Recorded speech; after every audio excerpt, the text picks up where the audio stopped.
اور جب ڈالر کا ریٹ انکریز ہوگا اور آپ کو وہ چیز امپورٹ کرنی پڑے گی تو اس کے اثرات مرتب ہوں گے. بہت مشکل وقت ہے.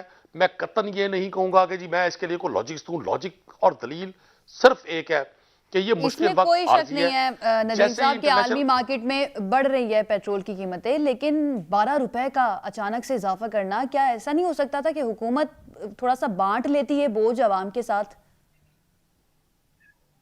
دیکھیں حکومت نے بوجھ بانٹا. جو سیل ٹیکس تھا، پیٹرولیم لیوی تھی، وہ آج سے 5-6 سال پہلے اس کا جو ڈیجٹس تھے، آج وہ ڈیجٹ خود دیکھ رہے ہیں وہ نہ ہونے کے برابر ہے. لیکن یہ جو مشکل ہے، یہ جو ایک چیلنج ہے پوری قوم کے لیے، پاکستانی گورنمنٹ کے لیے، میں سمجھتا ہوں جو لوگ چیزوں کا ادراک رکھتے ہیں، جن لوگوں کو چیزوں کا اندازہ ہے، جو انٹرنیشنلی مارکیٹ سے رابطے میں ہیں، جن کے انٹرنیشنل لنکس ہیں، ان کو اندازہ ہے اس بات کا. ہمارے لیے بطور عوامی نمائندے کے یقیناً اپنے لوگوں کو مطمئن کرنا، لوگوں کو اس بات پر قائل کرنا اور لوگوں کو کنونس کرنا مشکل ہے. لیکن یہ مشکلات ہی قوموں کو قوم بننے میں ان کی مدد کرتی ہیں. ان چیلنجز کا مقابلہ کر کے ہی ہم آگے بڑھ سکتے ہیں. میں قطعاً یہ نہیں کہوں گا کہ یہ جو اضافہ ہوا ہے جی اس کے اثرات نہیں آئیں گے. اس کے اثرات بالکل آئیں گے. اور جو گورنمنٹ میئرز لے رہی ہے، گورنمنٹ جو کوشش کر رہی ہے، اور جو انفارمیشن میرے تک ہے، یہ بڑا عارضی سا سپیل ہے. جیسے ہی حالات معمول پر آتے ہیں تو یہ عارضی مجھے سپیل بڑا امید ہے لمبا ہو گیا ہے کہ ندیم جو پرائم قریشی منسٹر صاحب، یہ آپ کو بھی پتہ ہے، یہ عوام جو فیس کر رہی ہے ان کو بھی پتہ ہے. سحر صاحبہ، اب حکومت تو بڑا آسان کر رہی ہے اپوزیشن کے لیے کام، کہ عوام جو ہیں وہ پہلے ہی ان کے وہ مہنگائی سے تنگ ہیں، پریشان ہیں، اور اب حکومت بھی مان رہی ہے کہ بہت بڑا چیلنج ہے اور لوگوں کو کنونس کرنا بڑا مشکل ہے. لیکن آپ لوگوں کے لیے آسانی ہو رہی ہے، فیسیلیٹیشن جو ہے وہ آپ لوگوں کی ہو رہی ہے ان فیصلوں سے. شکریہ عائشہ. اگر یہ حالات نہ ہوتے، ایسے حالات نہ ہوتے جہاں پہ وزیر اعظم کو خود اپنی کابینہ کے 40 افراد کو نااہل اور نالائق انڈورس کرنا پڑتا، اگر یہ مشکلات نہ ہوتی، اگر یہ بحران نہ ہوتے، سحر اگر صاحبہ یہ وہ تو بیڈ گورننس نہ، سرٹیفکیٹس تعریفی اسناد بانٹ رہے ہیں، آپ نااہل کہہ رہی جی ہیں بالکل، کابینہ کو. یعنی وہ اسناد کے قابل نہ آپ کی جو ہے فائنانس منسٹری ہے، نہ وزارت الخارجیہ ہے، نہ پروونشل کوارڈینیشن منسٹری ہے، نہ انفارمیشن منسٹری ہے. تو آپ یہ دیکھیں 40 تو نااہل اور نالائق ہوئے نا. جو 10 ہوئے ان کا کرائیٹیریا تو ان کو معلوم ہوگا. اگر وہ بہترین کارکردگی کر رہے ہوتے جو بتایا گیا تو پھر ان کو بھی کوئی تعریفی اسناد مل جاتے. دیکھیں بات یہ ہے، یہاں تو وزیر اعظم صاحب نے خود جو کرائیٹیریا رکھا جج کرنے کا پرفارمنس، ان میں ان کو نالائق انڈورس کر دیا. تو یہ تو اپوزیشن تو ان کو بالکل چھیڑتی بھی نہیں. جس طریقے سے تمام تحفظات کے بعد ہم آ کے بیٹھے تھے نیشنل اسمبلی کے اندر، ہم انہیں کچھ نہ کہتے، ہم کہتے کہ جی آپ اپنی ضرور پرفارمنس دکھائیں. 90 دن میں نہیں دکھا سکتے آپ، جو ہے وہ 6 مہینے میں دکھائیں، آپ سال میں دکھائیں. اب چند ہفتے کی پھر بات کر رہے تھے، پھر سال کی بات کر رہے تھے، پھر 1.5 سال کی بات کر رہے تھے، پھر 2 سال کی بات کر رہے تھے. اب 3.5 سال ہو رہا ہے اور آپ کی پرفارمنس یہ ہے کہ آپ ابھی کہتے ہیں شارٹ سپین ہے. ندیم قریشی صاحب ضرور گراس روٹ لیول سے آئے ہیں، وہ بات کریں گے. ان کو شاید لوگ پوچھتے ہوں گے کہ جی آپ نے ووٹ لیا ہے کچھ وعدے کر کے، لیکن وہ لوگ جو سلیکٹڈ ہیں جو کہ گراس روٹ لیول سے نہیں آئے، ان کے رویے تو ایسے ہی ہیں. یعنی آپ یہ دیکھیں کہ کوئی ایسا شخص جس کو شعور ہو اور جو جانتا ہو کہ عوام کے کیا مسائل ہیں، وہ اتنا انتشار، اتنی ہیجان انگیزی برپا کر سکتا ہے کہ توجہ فوکس جو ہے کارکردگی پہ نہیں ہے. فوکس اس بات کے اوپر ہے کہ ترجمانوں کی فوج اپوزیشن کو، مخالفین کو، اپوننٹس کو کس طریقے سے ان کی کریکٹر اسیسینیشن کرے، کس طرح سے ان کو نشانہ بنائے، کس طرح سے میڈیا کا وقت جو ہے اپنا منصب، اپنی اتھارٹی استعمال کر کے آکوپائی کیا جائے. دیکھیں بات یہ ہوتی ہے آپ کا فوکس پتہ لگتا ہے. اس سے پہلے اس سے بھی زیادہ جو ہے 100 سے اوپر بھی گئی جو ہے فیول کی قیمت. مسئلہ ہے کہ آپ کی پہلے دن سے غلط پالیسیز ہے. آپ نے عوام سے جھوٹ بولا، آپ نے غلط بولا. میں کہتی ہوں عمران خان صاحب ایک دفعہ اسی کنٹینر پہ واپس اپنے آپ کو رکھ کے سوچیں کہ آپ کیسی باتیں کرتے تھے اور آج آپ نے کن حالات میں پاکستان کو پہنچایا. اگر آپ نے بغیر سوچے سمجھے روپے کو ڈی ویلیو کیا تو اپنی بات کو یاد کریں. اگر آج تیل کی قیمت بڑھی تو پھر آپ اس کو یاد رکھیں گے. اب جو کہہ رہے ہیں، صحیح کہہ رہے ہیں ندیم قریشی صاحب، اس کا امپیکٹ پڑے گا ہر کموڈیٹی کو. اب آپ سب کی ہماری چیخیں نکل رہی ہیں. ہم جو بہت تحمل سے بیٹھے تھے, ہماری چیخیں نکل رہی ہیں. اب پوری قوم گھبرا رہی ہے. اب عمران خان صاحب اپنا ہیلی کاپٹر چھوڑے, کیونکہ کتنے ہیلی کاپٹر سیر صاحب کتنی پر امید ہیں آپ لوگ کہ اب خاص طور پر اس فیصلے کے بعد لوگ نکلیں گے آپ کے ساتھ بڑی تعداد میں؟ دیکھیں, اس فیصلے سے پہلے بھی اس نہج تک آ گئے تھے, اور اس فیصلے نے مزید جو ہے نا ایسے حالات پیدا کر دیے ہیں. آپ کا ایگریکلچر تباہ ہو جائے گا. آپ یہ سوچیں کہ جو ڈیزل کی قیمت بڑھی ہے, فلوئنگ کاسٹ کتنی بڑی ہے, ٹھیک ہے, آپ کی پہلی اور ہر چیز کی قیمت بڑھے گی, ہر کموڈیٹی کی ٹرانسپورٹیشن کاسٹ اس میں ایڈ ہوگی. اور اس کے بعد کیا ہوگا, عوام کیا کریں؟ ہم تو یقین کریں, سوچ کے بیٹھے, ایک دن بجلی کی قیمت بڑھتی ہے, ایک دن گیس کا بحران آتا ہے, ایک دن فیول کی قیمت بڑھتی ہے. یہ تو روزانہ کا مسئلہ ہے. ایسا ہی ہے, پرچیزنگ پاور جو ہے وہ آدھی رہ گئی ہے, اور جو مہنگائی ہے وہ بڑھتی جا رہی ہے. بالکل ایسی ہے. اختیار ولی خان صاحب بھی ہیں سیر صاحبہ, اختیار ولی خان صاحب کو بھی شامل گفتگو کر لیتے ہیں. گاڑیاں لا کے اس پہ جائے کریں نا, ہیلی کاپٹر چھوڑ دیں. ہیلی کاپٹر ٹیک آف کرتا ہے, لینڈ کرتا ہے, تب بھی بڑا فیول لگتا ہے. اختیار ولی خان صاحب کو بھی شامل گفتگو کرتے ہیں. اختیار صاحب, شہباز شریف صاحب نے تنقید کی, باقی جو سیاسی رہنما تھے ان کی جانب سے بھی تنقید سامنے آئی اس فیصلے کے اوپر کہ 12 روپے سے زائد کا اضافہ ہوا ہے پیٹرولیم مصنوعات کی قیمتوں میں. لیکن سر یہ تنقید کرنا اور تنقید میڈیا پر آ کر یا ٹویٹر پر اور پھر سیاسی ملاقاتیں, کیا یہ کافی ہے اپنی کارکردگی دکھانے کے لیے اپوزیشن کو؟ کوئی علامتی احتجاج ہی جو ہے پلان ہو جاتا تاکہ لوگوں کو بھی پتہ چلتا کہ اپوزیشن جو ہے وہ ہمارے ساتھ کھڑی ہوئی ہے. بسم اللہ الرحمن الرحیم. بہت شکریہ عائشہ. دیکھیں, سب سے پہلے تو 12 روپے کا جو اضافہ ہے, میں اس پہ اتنا کامنٹ کروں گا کہ ندیم قریشی صاحب ہوں یا وزیر اعظم عمران خان صاحب ہوں یا ان کے وزیر پیٹرولیم ہو یا وزیر خزانہ ہو, کوئی بھی بندہ ہو, ان کا یہ بہانہ تو بالکل نہیں چلے گا کہ عالمی منڈی میں ریٹ اوپر چلے گئے.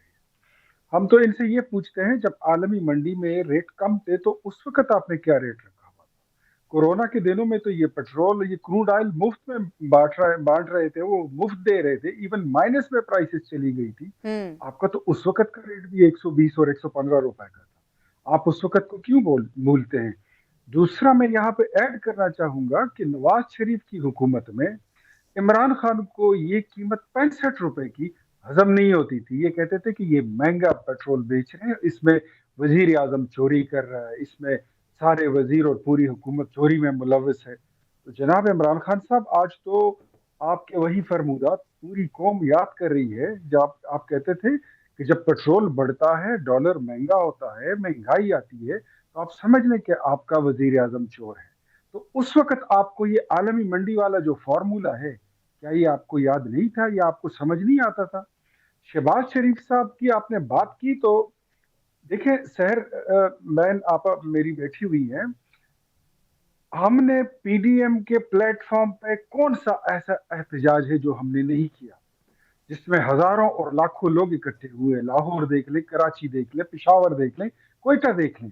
احتجاج تو ہوتے ہیں, لیکن احتجاج پولیٹیکل ماحول ہو ڈیموکریٹک ملکوں میں, وہاں پہ احتجاج کا مطلب یہ ہے, جو عمران صاحب کبھی اپوزیشن میں تھے تو یہ کہتے ہوتے تھے کہ میرے خلاف اگر کے پی میں 550 لوگ بھی اگر کہیں نکل آئے تو میں استعفیٰ دے دوں گا.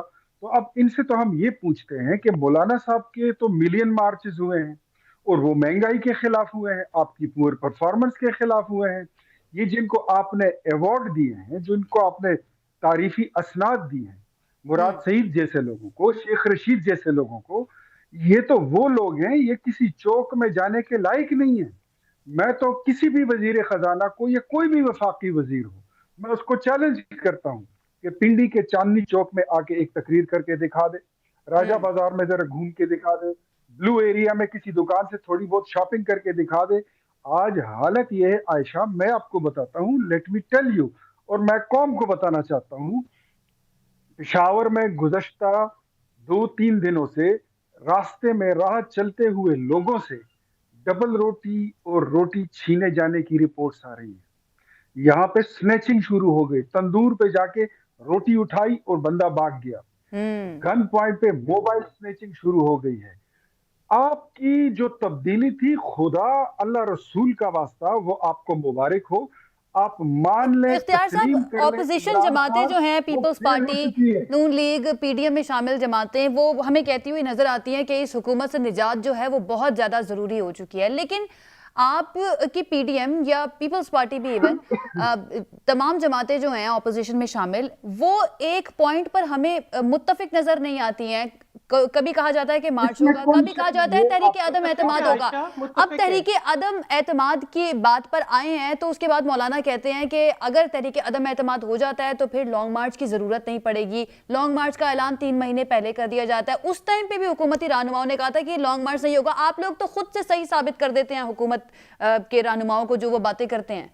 میں بتاتا ہوں. اگر آپ یہ کہتی ہیں کہ ہم عدم اعتماد لانے میں ناکام ہیں تو لیٹ می کنفیس اٹ. میں کنفیس کرتا ہوں کہ ابھی تک ہم نہیں لا سکے کیونکہ پیپلز پارٹی ایک جمہوری قوت ہے اور ہم اس کو سیاسی نظریاتی جماعت سمجھتے ہیں. لیکن پی ڈی ایم کے پلیٹ فارم پہ جب ہم اکٹھے ہوئے تھے اس وقت اگر پیپلز پارٹی مان جاتی اور ہم استعفے دے دیتے کلیکٹیولی تو شاید آج تحریک انصاف کی حکومت نہ کھڑی ہوتی اور یہ اس کے باقیات بھی ختم ہو چکے ہوتے. تحریک انصاف بذات خود کوئی سیاسی نظریہ اور سیاسی جماعت تو ہے نہیں.